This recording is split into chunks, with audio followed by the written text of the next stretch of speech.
नमस्कार दोस्तों, Bagda publication online classes के यूट्यूब चैनल पर आपका हार्दिक स्वागत है। दोस्तों मैं सोहन बागड़ा आज दोस्तों अपने समाज के भेदों का अध्ययन कर रहे हैं। पिछली वीडियो में अपन ने तत्पुरुष समास का अध्ययन कर लिया था। इस वीडियो में अपन कर्मधारय समास का अध्ययन करना। दोस्तों अपने तीसरे नंबर का है कर्मधारय समास।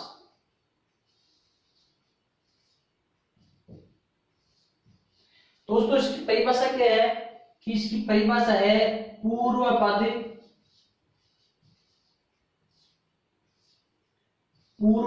विशेषण,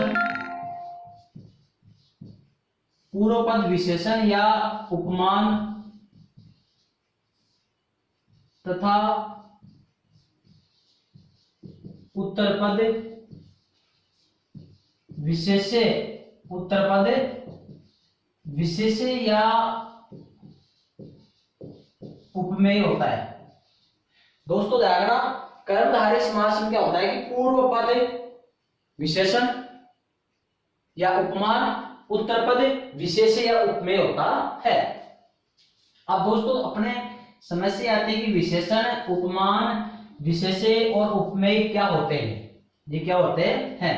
तो दोस्तों ध्यान रखना, विशेषण,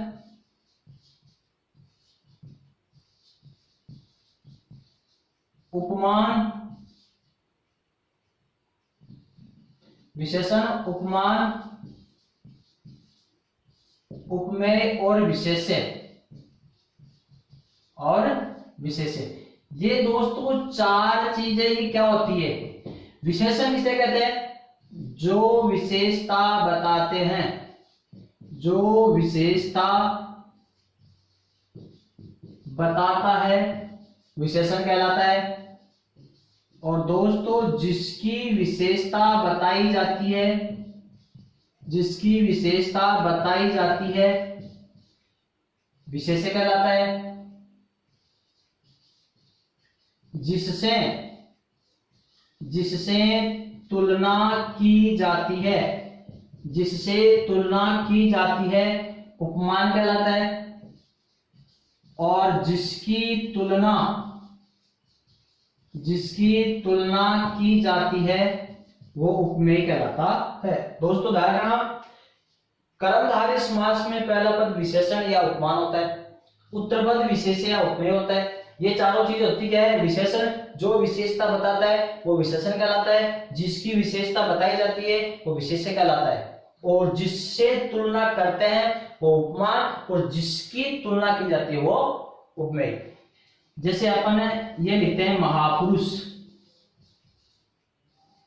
क्या है दोस्तों, महापुरुष। और दूसरा लिखते हैं अपन लौह पुरुष, महापुरुष और लौह पुरुष। अब दोस्तों इसमें पुरुष कैसा है, महान। पुरुष कैसा है, महान। तो पुरुष की विशेषता इस सामासिक शब्द में महान पद बता रहा है। ये जो महान पद है वो पुरुष की विशेषता बता रहा है। तो जो विशेषता बताता है वो विशेषण, जिसकी विशेषता बताई जाती है वो विशेष्य। क्योंकि पुरुष की विशेषता महान बता रहा है तो जो विशेषता बताता है वो तो आपका विशेषण है, और जिसकी विशेषता बताई जाती है वो आपका विशेष्य। अब है जिसकी जिससे तुलना की जाती है, लोहे पुरुष। पुरुष किसके समान है, लोहे के समान। पुरुष किसके समान है, लोहे के समान। तो दोस्तों देखना, जिसकी जिससे उपमेय उपमान, तो पुरुष की तुलना लोहे से की जा रही है तो जिसकी जिससे ये हो गया उपमेय, ये हो गया आपका उपमान। क्योंकि यहाँ पर पुरुष की तुलना लोहे से की जा रही है तो पुरुष हो गया उपमेय और लोहा हो गया आपका, वो पुरुष हो गया उपमेय और लोहा हो गया आपका उपमान। तो दोस्तों इस प्रकार से कर्मधारय समास में आपको चार चीजों का ध्यान रखना है, विशेषण, विशेष्य, उपमान, उपमेय। जो विशेषता बताता है विशेषण कहलाता है, जिसकी विशेषता बताई जाती है विशेष्य कहलाता है, जिसकी तुलना की जाती है उपमेय कहलाता है, और जिससे तुलना करते हैं वो आपका उपमान कहलाता है। अब दोस्तों अपन चलते हैं कि कर्मधारय समास में किस प्रकार के या कितने प्रकार के उदाहरण प्रयुक्त होते हैं। तो दोस्तों कर्मधारय समास में 5 प्रकार के उदाहरण प्रयुक्त होते हैं। अब 5 कंडीशन कौन कौन सी है? तो दोस्तों ये 5 भेद नहीं है, कर्मधारय समास के 5 नियम है कि कर्मधारय समास में 5 तरह के उदाहरण प्रयुक्त होते हैं। कौन कौन से होते हैं? पूर्व पद विशेषण, पूर्व पद विशेषण और उत्तर पद विशेष्य। एक कंडीशन तो ये होगी दोस्तों। दूसरी कंडीशन है पूर्व पद विशेष्य, पूर्व पद विशेष्य और उत्तर पद विशेषण, उत्तर पद विशेषण। दूसरी कंडीशन हो गई। तीसरी कंडीशन दोस्तों ये है दोनों ही पद क्या होना चाहिए? विशेषण। दोनों ही पद विशेषण भी आ सकते हैं। तीसरी कंडीशन हो गई।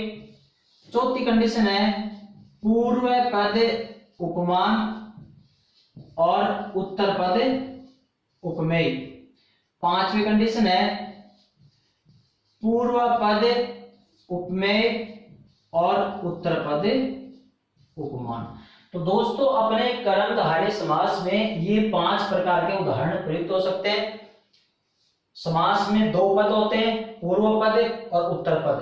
तो पहला पद विशेषण हो सकता है और उत्तर पद विशेष्य हो सकता है। दूसरी कंडीशन है ये दोनों उल्टे हो सकते हैं, विशेष्य विशेषण। फिर दोनों पद क्या हो सकते हैं? विशेषण। पहला पद उपमान, दूसरा पद उपमेय। इसमें दूसरा पद उपमेय और उत्तर पद उपमान। तो दोस्तों पहला दूसरा उल्टे हो गए, चौथा पांचवा उल्टे हो गए और तीसरा हो गया आपका दोनों पद विशेषण। बस कर्मधारय समास में ये 5 तरह के उदाहरण प्रयुक्त होते हैं। अब कौन सी कंडीशन में कौन सा सूत्र लगता है? अब दोस्तों ये विशेषता आपको ही पहचाननी पड़ेगी कि पहला पद विशेषण है या उपमान है या उपमेय है या विशेष्य है। इनकी परिभाषा मैंने शुरू में आपको बता दी है।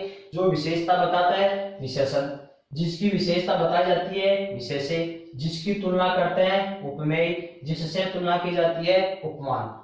अब दोस्तों जैसे मान लो ये कंडीशन लागू होती है, अगर किसी भी उदाहरण में ये कंडीशन है कि पहला पद विशेषण और उत्तर पद विशेष्य हो, तो सूत्र जैसे मैं यहां उदाहरण लिख रहा हूं इस कंडीशन के आधार पर,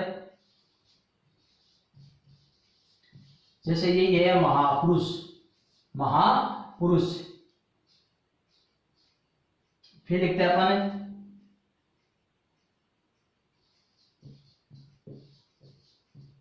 नरोत्तम। फिर लिखते हैं अपन लाल पीला। फिर लिखते हैं अपन चंद्रमुख। और फिर लिखते हैं अपन क्रोधाग्नि। दोस्तों पांचों कंडीशन के आधार पर ये आपके सामने 5 उदाहरण लिखे गए हैं। अब आपके सामने बताना है कि इसमें पहला पद और उत्तर पद क्या है। पहला पद विशेषण, उत्तर पद विशेष्य है क्या? इसमें पुरुष कैसा है? महान। पुरुष कैसा है? महान। इसका मतलब पुरुष की विशेषता ये महान बता रहा है। पुरुष की विशेषता कौन बता रहा है? महान। तो ये तो हो गया आपका विशेष्य, ये हो गया आपका विशेषण। तो इस कंडीशन के आधार पर ये उदाहरण आपका खरा उतर रहा है कि पहला पद विशेषण और उत्तर पद विशेष्य। तो पुरुष कैसा है? महान। तो इसमें महान तो है विशेषण और पुरुष है आपका विशेष्य। अब दूसरी कंडीशन में यही उदाहरण उल्टा हो गया, विशेष्य पहले विशेषण बाद में। तो देखो इसमें क्या है? नरोत्तम, नर प्लस उत्तम, नर प्लस उत्तम। तो इसमें नर कैसा है? उत्तम। नर कैसा है? उत्तम। मनुष्य उत्तम है। तो देखो मनुष्य की विशेषता उत्तम बता रहा है, मनुष्य की विशेषता उत्तम बता रहा है। तो नर तो हो गया विशेष्य और उत्तम हो गया विशेषण। दोस्तों दोनों में उल्टा हो गया, इसमें विशेषण पहले था, इसमें विशेषण बाद में आ गया। तो इस कंडीशन के आधार पर आपका उदाहरण सही है। अब तीसरी कंडीशन ये कह रही है कि दोनों पद क्या होना चाहिए? विशेषण। तो देखो लाल भी विशेषण है और पीला भी विशेषण है, क्योंकि ये दोनों ही विशेषता बताने वाले हैं। जैसे लाल मिर्च, पीला कपड़ा, लाल कपड़ा, पीला कपड़ा, दोनों विशेषण है। इसका मतलब इस कंडीशन के आधार पर दोनों आपके सही है। अब है चंद्रमुखी। उपमेय होता है जिसकी तुलना की जाती है, उपमान होता है जिससे तुलना करते हैं। तो यहाँ पर मुख की तुलना चंद्रमा से की जा रही है। मुख की तुलना किससे की जा रही है? चंद्रमा से। तो देखो, जिसकी जिससे, जिसकी वाला होता है उपमेय और जिससे वाला होता है उपमान। जिसकी जिससे तुलना की जाती है, तो मुख की तुलना यहाँ पर किससे की जा रही है? चंद्रमा से। तो देखो, पहला पद उपमान और उत्तर पद उपमेय हो गया। अब इस कंडीशन में पहला पद उपमेय और उत्तर पद उपमान। अब यहाँ पर क्रोध की तुलना अग्नि से की जा रही है। किससे? अग्नि से। क्योंकि क्रोध किसके समान होता है? अग्नि के समान घातक विनाशकारी होता है। यहाँ पर अग्नि क्रोध के समान नहीं है, बल्कि क्रोध अग्नि के समान है। तो देखो, क्रोध की जिसकी जिससे, तो जिसकी वाला हो गया आपका उपमेय और अग्नि हो गया आपका उपमान। तो दोस्तों, कर्मधारय समास में ये 5 कंडीशन लागू होती है और पांचों कंडीशन के आधार पर मैंने 5 उदाहरण बता दिए हैं। पुस्तकों में आपको ये मिक्स उदाहरण मिलते हैं और अब मैंने ये सारे उदाहरण अलग अलग कर दिए हैं। 5 के अलावा 6वीं कंडीशन कर्मधारय समास में प्रयुक्त नहीं हो सकती है। अब दोस्तों, अपन देखो, अगर पहली वाली कंडीशन लागू होती है, अगर पहली वाली कंडीशन लागू होती है किसी उदाहरण पर, तो उसका सूत्र है पूर्व पद लिखना है पहले। जैसे समास में दो पद है, पूर्व पद उत्तर पद, पूर्व है उत्तर, पूर्व पद उत्तर पद, सब में समास में 2 पद होते हैं। तो अगर ये कंडीशन लागू हो, जैसे पहले विशेषण बाद में विशेष्य हो, तब ये सूत्र लगेगा। अगर कंडीशन उल्टी हो गई तो सूत्र नहीं लगने वाला है। पांचों के सूत्र अलग अलग हैं। तो महापुरुष विशेषण विशेष्य, अगर ये कंडीशन लागू होती है तो सूत्र ये लगेगा। पहले लिखना आपको पूर्व पद, फिर लिखना है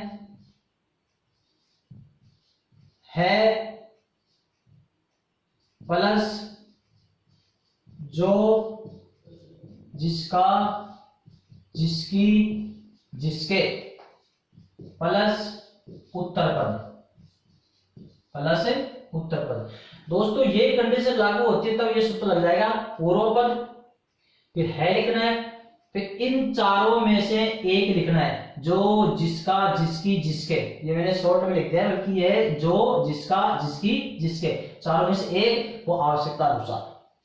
अब दोस्तों ध्यान रखना, जब ये कंडीशन हो जाए, कंडीशन उल्टी हो जाए, तो अपन उस सूत्र को भी उल्टा कर देना है। कैसे?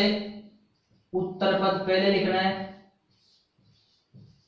उत्तर पद प्लस है प्लस जो ऑब्लिक जिसका जिसकी जिसके प्लस पूर्व पद।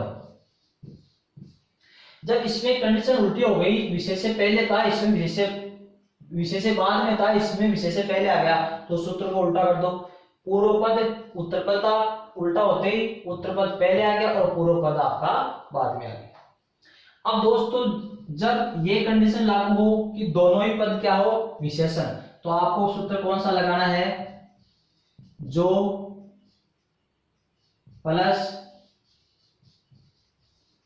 पूर्व पद प्लस है जो प्लस उत्तर पद प्लस है। मतलब दोनों पदों के शुरू में जो लगाना है और दोनों पदों के अंत में है लगाना है।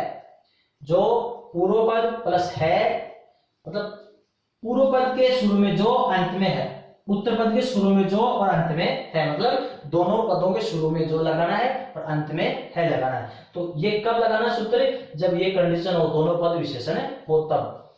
अब चौथी कंडीशन है, जब उपमान और उपमेय आ जाए, तब लिखना है पूर्व पद प्लस के समान ऑब्लिक जैसा जैसी जैसे ऑब्लिक सदृश प्लस उत्तर पद। दोस्तों लिखना है पूर्व पद प्लस के समान या जैसा जैसी जैसे या सदृश, और लास्ट में लिखना आपका उत्तर पद। और जब यही कंडीशन उल्टी हो जाए कि पहले उपमेय और बाद में उपमा आ जाए, तो इसी सूत्र को उल्टा कर दीजिए। कैसे? पहले लिखना है आपका उत्तर पद, बल्कि बीच में जो ये आपने मीटर लिखा है वो यहाँ मीटर नहीं आएगा, इसमें दोनों में मीटर एक समान था, इसमें दोनों मीटर आपका एक समान है, बल्कि इसमें मीटर चेंज हो जाएगा, इसमें यह लिखा जाएगा रूपी प्लस पूर्व पद, प्लस पूर्व पद। तो दोस्तों अगर ये 5 बातें आपके समझ में आ गई होगी तो कर्मधारय समास का एक भी उदाहरण गलत नहीं होगा, बल्कि आपको उदाहरण, जैसे मान लो ये कर्मधारय समास के उदाहरण है, इसमें आपको पहचानना ये स्वयं को पड़ेगा कि विशेषण कौन सा है, विशेष्य कहाँ है, उपमान कहाँ पर है, उपमेय कहाँ पर है। जब आपको ये पता लग जाएगा कि विशेषण और उपमान का पता लग जाता है तो सूत्र के आधार पर इसका समास विग्रह हो जाएगा। बल्कि ये सूत्र तभी लगेंगे जब ये कंडीशन लागू होगी, तब। सबकी कंडीशन अलग अलग है और सबके सूत्र भी अलग अलग है। अब दोस्तों जैसे अपन लेते हैं महापुरुष। अब महापुरुष में आपको पता है कि पुरुष कैसा है, महान। पुरुष कैसा है, महान। ये पुरुष की विशेषता महान बता रहा है, तो महान तो हो गया विशेषण और पुरुष हो गया आपका विशेष्य। तो ऐसे कंडीशन सूत्र ये लगेगा। पहले लिखना आपको पूर्व पद, तो लिखते हैं आपने पूर्व पद में लिखते हैं, जैसे मान लो महान है जो पुरुष, महान फिर है फिर जो जिसका जिसके से एक लिखना है, तो महान है जो, फिर उत्तर पद लिखना है पुरुष, महान है जो पुरुष। फिर है नरोत्तम, इसमें उत्तर पद। अब देखो मनुष्य की विशेषता उत्तम बता रहा है तो विशेषण बाद में चला गया, तो इसमें उत्तर पद पहले लिखना है, पूर्व पद नहीं, उत्तर पद पहले लिखना है। तो उत्तर पद क्या है, उत्तम, तो हो जाएगा उत्तम है जो, पूर्व पद क्या है, नर, उत्तम है जो नर। अब इसमें दोनों पद क्या आ गए, विशेषण। तो दोनों पदों के शुरू में जो लगाओ, तो जो पहले जो फिर पूर्व पद, जो लाल है जो पीला है, जो लाल है जो पीला है।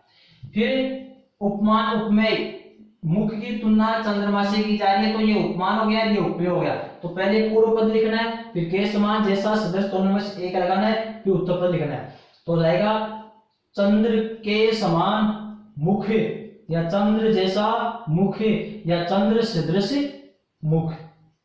इन तीनों का अर्थ ही के समान होता है। अगर कंडीशन उल्टी हो जाए कि अब इसमें क्रोध की तुलना अग्नि से की जा रही है, तो जिससे जिसकी वाला होता है उपमेय और जिससे वाला होता है उपमान। तो उत्तर पद पहले लिखना है, तो अग्नि रूपी क्रोध, अग्नि रूपी क्रोध। तो दोस्तों इस प्रकार से आपके कर्मधारय समास के उदाहरण होते हैं। अब मैं यहां पर लिख रहा हूं उदाहरण, पहले नियर के उदाहरण लिख रहा हूं, जैसे महात्मा, सुलोचना,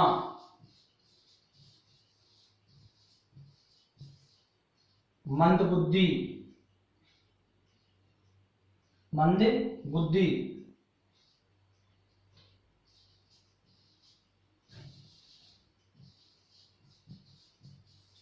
भ्रष्टाचार, भ्रष्टाचार।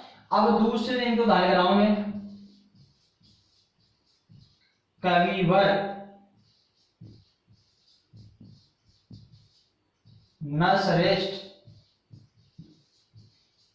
नराधम। अब तीसरी कंडीशन में लिख रहा हूं दोनों पद विशेषण हो,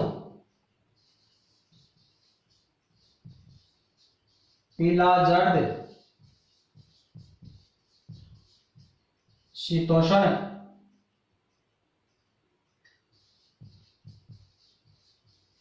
हरा कच्चे,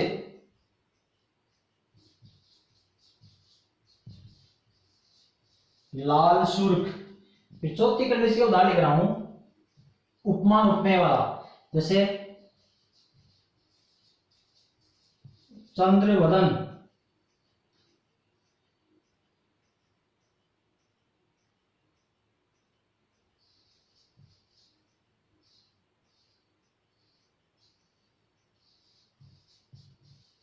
घनश्याम,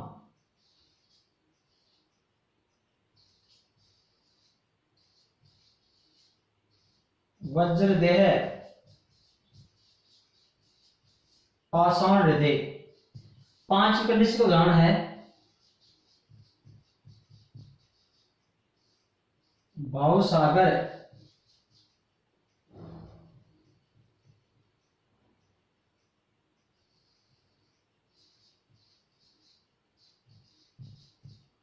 देहलता,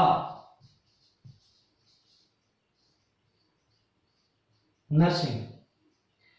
अब दोस्तों आपको ये पहचाना है, ये पहली कंडीशन क्या है कि विशेषण विशेष्य, विशेषण विशेष्य।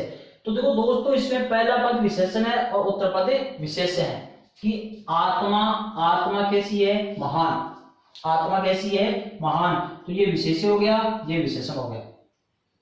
लोचन कैसे हैं, सुंदर। बुद्धि कैसी है, मंद। भ्रष्ट प्लस आचार, आचार कैसा है, भ्रष्ट। तो इसमें पहला पद है वो विशेषण है और उत्तर पद है वो विशेष्य है, क्योंकि उत्तर पद की विशेषता कौन बता रहा है, पहला पद है। तो विशेषण विशेष्य, ये सारे उदाहरण इस कंडीशन के आधार पर है। तो सूत्र आपका ये लग जाएगा। कैसे, महात्मा का बनेगा, महान है जो आत्मा, महान है जो आत्मा। फिर सुलोचना का बनेगा, पहले पूर्व पद लिखना है तो जगह सुंदर है, अब ये लगेगा जिसके, सुंदर है जिसके लोचन। ये आवश्यकता अनुसार चारों में से किसी का प्रयोग हो सकता है। मंद बुद्धि बनेगा, मंद है जिसकी बुद्धि। फिर है भ्रष्टाचार, भ्रष्ट है जो आचार, भ्रष्ट है जो आचार। तो दोस्तों ऐसी कंडीशन हो तो ये वाला सूत्र आपका लग जाएगा।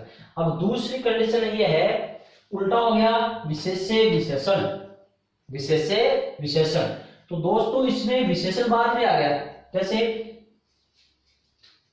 कवि कैसा है, वर, वर यानी अच्छा। नर कैसा है, श्रेष्ठ। नर कैसा है, अधम। नर कैसा है, अधम। तो पहले विशेष्य आ गया और विशेषण बाद में आ गया। तो पहले विशेष्य, उत्तर बाद में विशेषण, तो ये सूत्र लग जाएगा।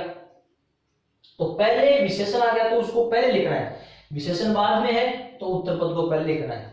कुल मिलाकर के परिभाषा में क्या है कि पूर्व पद विशेषण या उपमान, उत्तर पद विशेष्य या उपमेय। तो अगर पहले पद विशेषण है तो कोई दिक्कत नहीं है, अगर विशेषण बाद में चला जाता है तो समास विग्रह करते हैं उसको पहले वापस लिखना पड़ता है, क्योंकि परिभाषा में यही है कि पहला पद विशेषण ही होना चाहिए।